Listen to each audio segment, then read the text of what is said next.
Hello, everybody. I'm DearMYRTLE, your friend in genealogy, but you know that this channel's all about journaling. I'm creating mini journals like this one to tell the story of an ancestor, one story or anecdote at a time. And this time I'm really excited because I get to take my grandmother's mirror that I have written about inside the mini journal and actually place it in the steamer trunk that I got for Christmas. And I've attached these, whoops, there we go, using the sari silk across the back so that they don't get separated. Now it's engraved F for Frances or possibly F for Froman, which was her first married name. If it was Frances, it's most likely her daddy gave it to her. I don't know. All right, so this is exactly how my grandchildren would be opening this if they could come to the house and explore that steamer trunk. Since they cannot, I'm going to send them all the link to this video so they can explore this artifact virtually. So let's take a look. Okay, we have the sari silk. It's just wrapped loosely. I love that it is fraying at the edges and everything.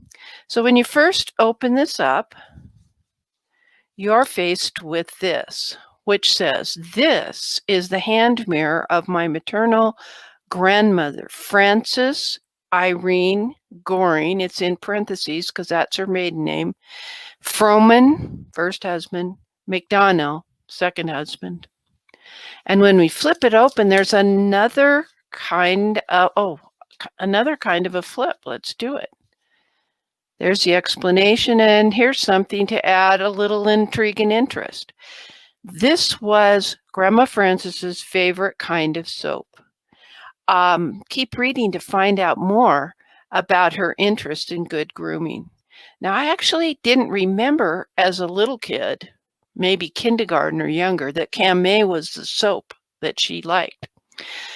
But when I had a bar of Cam-May soap many, many years ago, I recognized the fragrance that I associated with getting to spend the night at grandmother's place and taking a bath.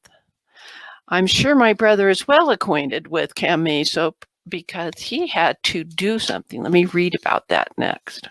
Okay, now we have the three different pockets that each have something in it.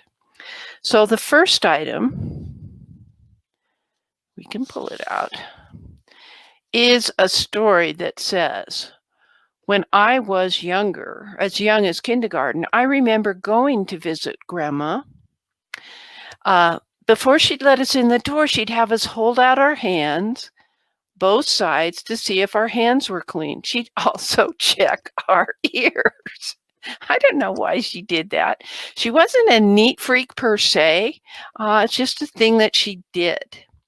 And I did a little bit of exploring using Google Maps Street View, and I found the apartment building where she used to live. It was located at 25 West Roy Street, Seattle, Washington.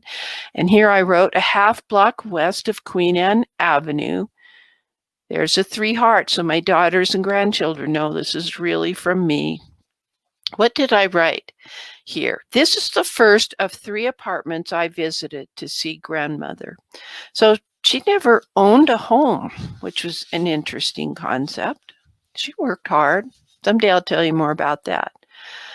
Okay, this pocket has an actual picture of grandmother. Apparently, good grooming was a big deal in her family. This is what I've written here. Judging by this photo taken about 1908, I have the original. Grandma Frances was born August 22nd, 1905 in Chariton, Lucas County, Iowa. I think she's about 2.5 or 3 years old in this cute picture. Look at those, like, the big bow in her hair and those ringlets. Very Shirley Temple, isn't it? Just a cute little graphic on the back to spruce up that side. All right, let's see what's in the final pocket here. Okay, I wrote, I recall going to the downtown Frederica Nelson's department store on a bus with Grandma Frances. They had a kids' play place with a sandbox table. Uncle Mike, my younger brother, and I would play there while Grandma got a perm or had her hair set and her nails done. And every week throughout her life, she'd have that weekly hair and nails appointment. It was a thing to do in the 50s, 60s, and 70s.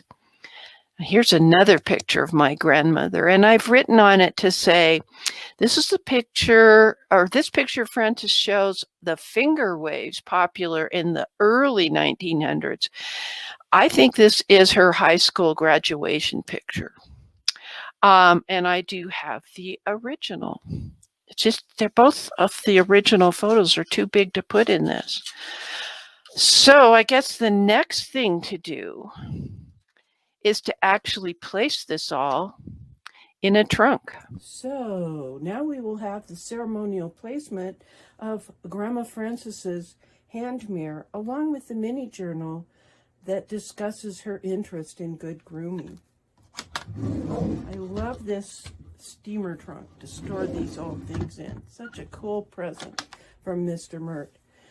Nothing left to say, but I'm Dear Myrtle, your friend in genealogy. Happy family tree climbing, everybody, and journaling. That's a wrap.